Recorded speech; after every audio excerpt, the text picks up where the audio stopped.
Screamhaven Shorts. In Screamhaven, it's better to be alone than to be in bad company.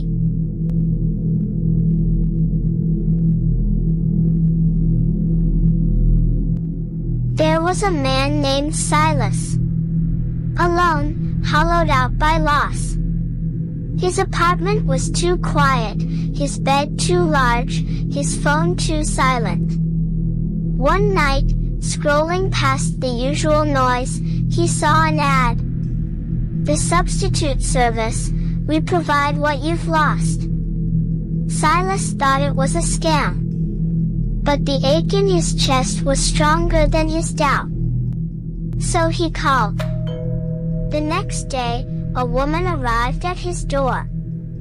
She didn't introduce herself, she just smiled. The same smile his late wife once wore. She knew her laugh, her walk, even her little habits.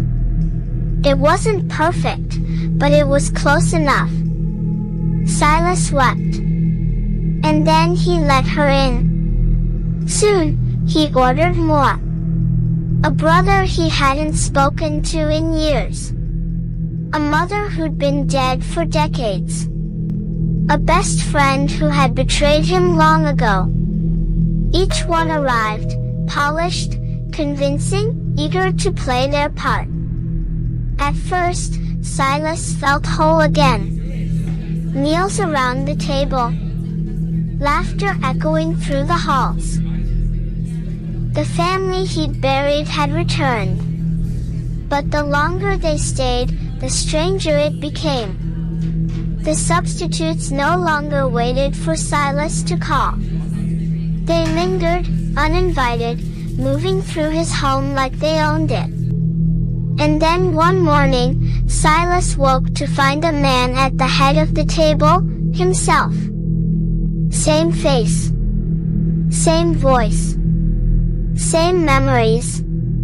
The substitute smiled and said, "You can rest now. I'll take it from here." In Screamhaven, the replacements you hire may be the last ones you ever see.